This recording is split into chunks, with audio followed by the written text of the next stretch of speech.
These videos are satiric reviews. You don't have to agree, but don't bitch about it. Hey there, I'm the social injustice warrior, Infuso, and joining me here today is yet another person more talented than I, none other than Dave Knows Wrestling. And that's not just a clever name either. That's an accurate statement. Hey, it's me, Dave, from Dave Knows Wrestling. Now, I've been given the honor of getting to talk about CM Punk versus The Undertaker, WrestleMania 29.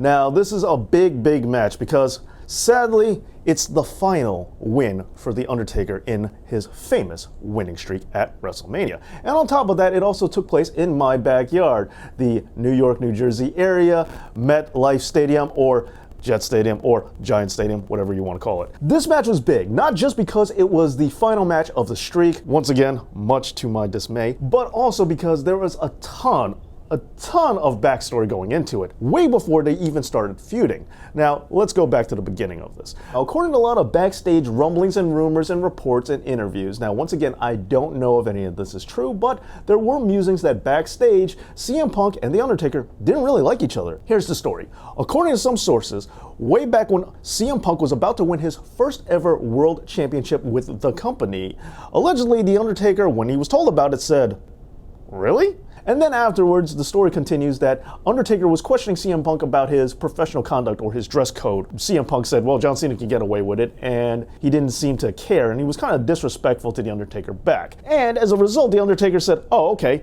and that's when The Undertaker decided to pull a little power play, and he got the belt right off of CM Punk. So allegedly, that's the reason why that happened. Now, going forward, the controversy doesn't stop there, because years later, as the story goes on, when CM Punk was told about this match, this feud he was going to get with The Undertaker, he didn't really care. He didn't view it as the amazing honor of wrestling The Undertaker at WrestleMania in front of a sold-out crowd or a huge crowd. He didn't really think it was a big deal. He thought that he was better off wrestling in the main event, something he had wanted from WrestleMania 28, 29.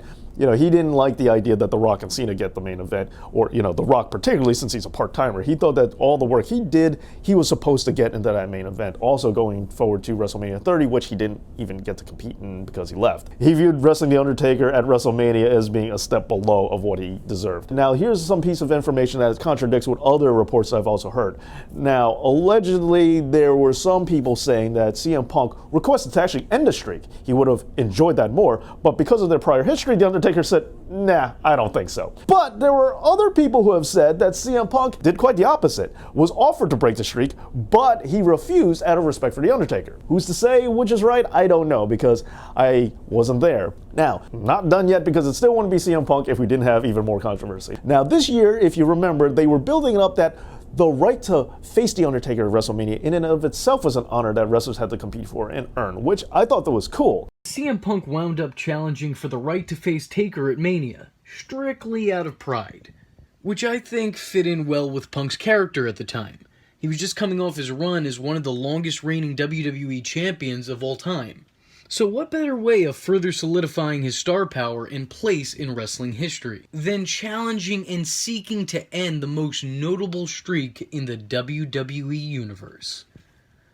And I promise you that is the last time I'll ever use that phrase. I just got douche chills. WWE universe. Ugh. Sorry. I know I disappointed you, and quite frankly, I've disappointed myself. I don't know if we'll ever recover from this. Punk defeated The Big Show, Sheamus, and Randy Orton. And really, he did us all a favor. Because I wouldn't be looking forward to seeing a WrestleMania rematch between Taker and Orton, or Taker and Big Show. And I've never seen The Undertaker take on Sheamus. And that, by the way, that wasn't a complaint. Then things changed. Now, this is the part of the angle that I actually didn't care for myself. The storyline took a dark turn when Paul Bearer, Undertaker's longtime manager, real-life friend, and on-screen father figure, passed away. For real, not just in storyline, but also in storyline. I want to preface things by saying this, is that I know a lot of wrestlers, personally speaking, who have said that you're kayfabe for life, you're kayfabe for death. Even after you're gone, if you could be worked into an angle, if you and your death can somehow be utilized to get heat on a guy, that is perfectly okay. If a heel needs to get some cheap heat by working you into a storyline somehow, Eddie ain't in heaven. Eddie's down there in hell. No matter what, they're okay with it. I know wrestlers who personally feel that way. I'm not saying all wrestlers do, but I do know wrestlers who really believe be a part of the show in any way you can, even if you're not really around to do so. And if that's the case, cool. And who am I to judge? If that's what you want, awesome. Did Paul Bearer feel this way? I don't know. But I do know for me, personally, I found it to be a little uncomfortable. Punk was at the time becoming the most despicable heel in recent memory. This is the same guy who mocked Jerry Lawler's very real heart attack and near-death experience, just for shits and giggles. Wasn't feuding with him, just did it because it was something to do. My God, Paul, you almost gave me a heart attack. This fit in with what he was doing at the time, and also provided the rivalry with a little extra flair that made it feel almost real. And at times, surreal. Punk had a lot packed in his mental arsenal. His mind games consisted of interrupting The Undertaker when he tried to pay tribute to his former friend, consoling him on his loss. I want to extend my heartfelt condolences for your loss at WrestleMania. Stealing the urn that Paul used to carry and making it talk as if it contained the remains of Paul Bearer. And even having his own manager at the time, Paul Heyman, dress up as the recently deceased Bearer, and distracting the dead man so that Punk, dressed as a Druid, could come out and attack him. That was a mouthful. And then, at which point, he poured the sandy ashes of a beloved WWE legend on the mourning Taker. I don't like sand. It's coarse and rough and irritating, and it gets everywhere. He knew The Undertaker was a big deal. Trying to beat The Undertaker at WrestleMania was a big deal. It was too hard to do, and he was going to do something that no one else tried before, try to get psychological. And he knows he can't beat him physically. He knows that it was an impossibility, so he decided, hey, let's try to attack his head.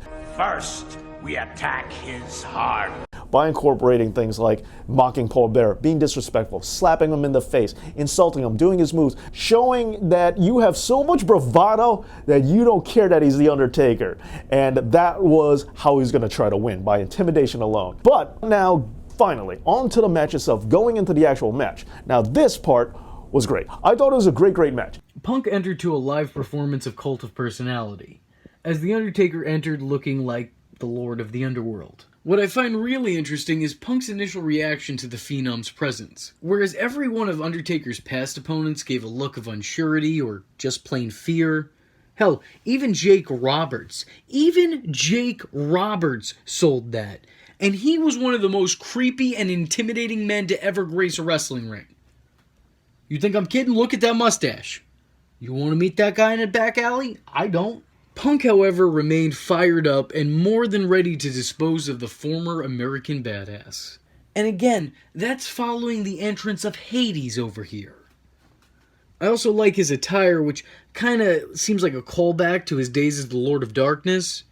Or hey, maybe he just liked Skyrim. Either way, it's a good look. It suits him, that was my point. It suits him. And 6 years later, when Taker finally makes his way to the ring, he immediately starts on the offensive, going after Punk, who very tactically slips away, cornering him and continuing his string of disrespect with a blatant slap to the face. Punk, for the most part of this match, plays the smart but cowardly heel, running from the heated big man's attacks only to lure him into his own trap. And Undertaker, thinking impulsively instead of strategically, takes the bait and takes a beating because of it. Though with the power advantage, he forces his way through and attempts to take back the momentum. The dead man proves he's alive and well by unleashing rights and lefts on the straight-edge superstar, and tossing him around like a rag doll, and beating him all throughout the outside of the ring, and on the ring apron.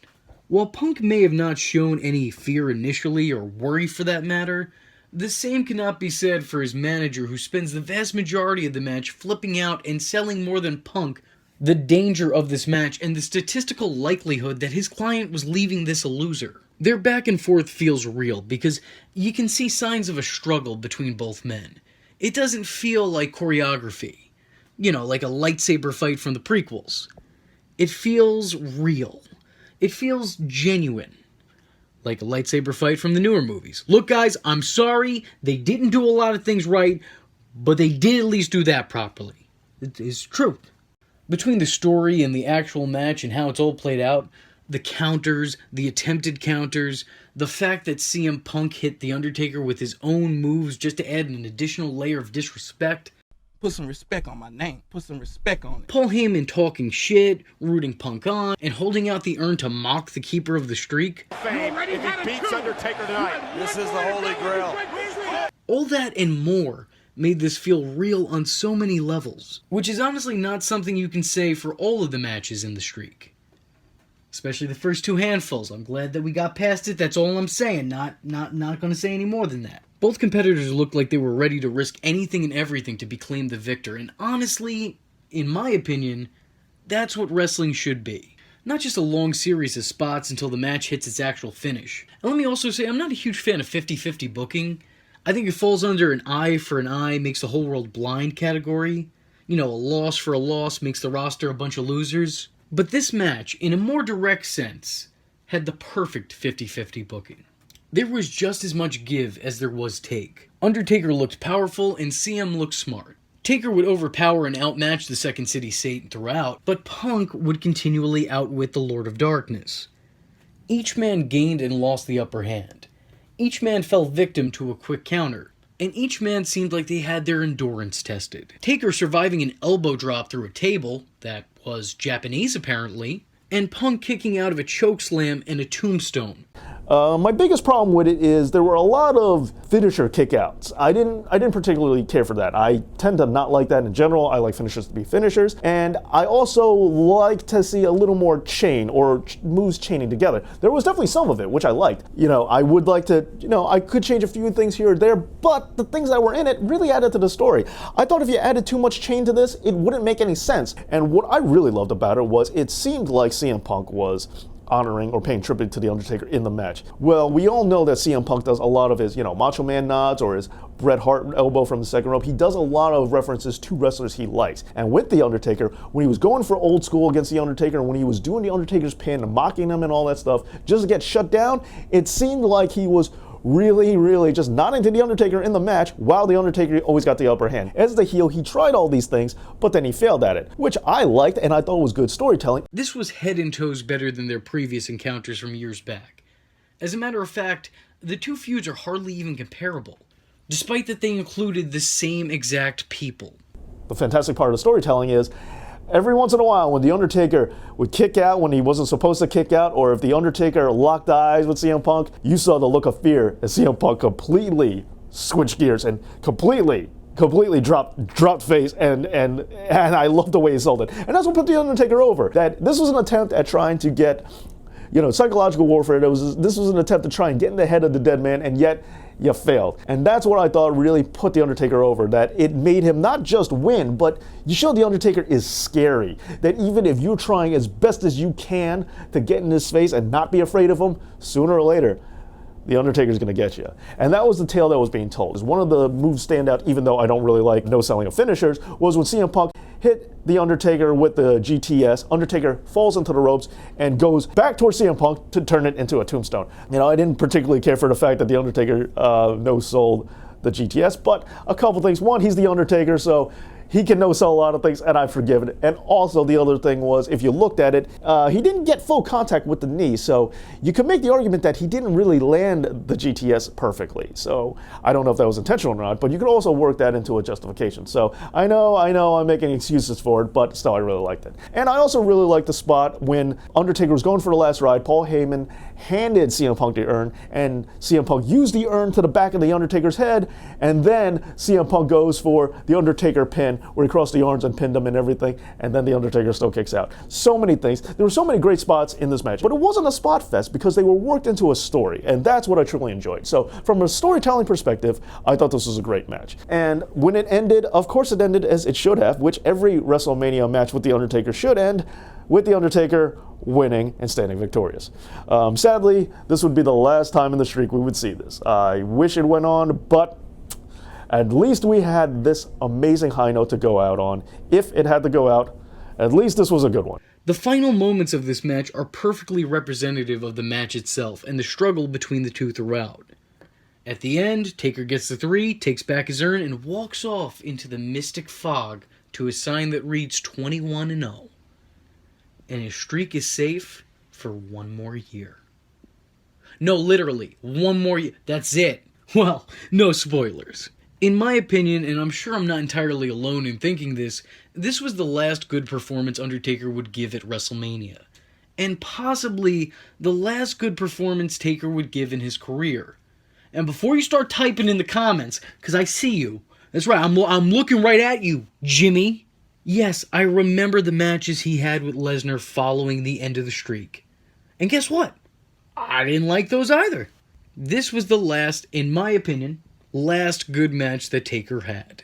Paul Heyman's involvement in this match, like his involvement in most matches, shouldn't be underplayed. This man is a giant asset, and his facial reactions, along with his well-timed barbs, really were as much a part of the match as Taker's status, overpowering demeanor, and Punk's disrespectful, punkiness, I guess. The match had a solid story behind it and good psychology throughout. It enthralled the WrestleMania crowd as it undoubtedly stole the show that night. And while Rock and Cena were the last match on the card, I think one can make an argument for this being the real main event of that WrestleMania. So that's going to do it for my review of The Undertaker vs. CM Punk at WrestleMania 29. This was a blast. Thank you so much for letting me be a part of this. And go check out my channel, Dave Knows Wrestling. And as always, Dave knows. So with that being said, I'm the Social Injustice Warrior V Infuso, and if you like the words that came out of my mouth hole and you too want to become a VTard, don't forget to like and subscribe. There's plenty more where this video came from. Follow me on Twitter because, hell, why not? It's not considered stalking if it's on the internet, am I right? And don't forget to join the Discord. I don't have anything catchy to add to that, but just join it. Just go do it. And if you have a free moment of time and a free $1 to spare, then head over to my Patreon, where for just $1, you too could help keep this boat afloat. And if you don't have that $1, but you do have a free moment of time, then hit the share button. It will help me out tremendously.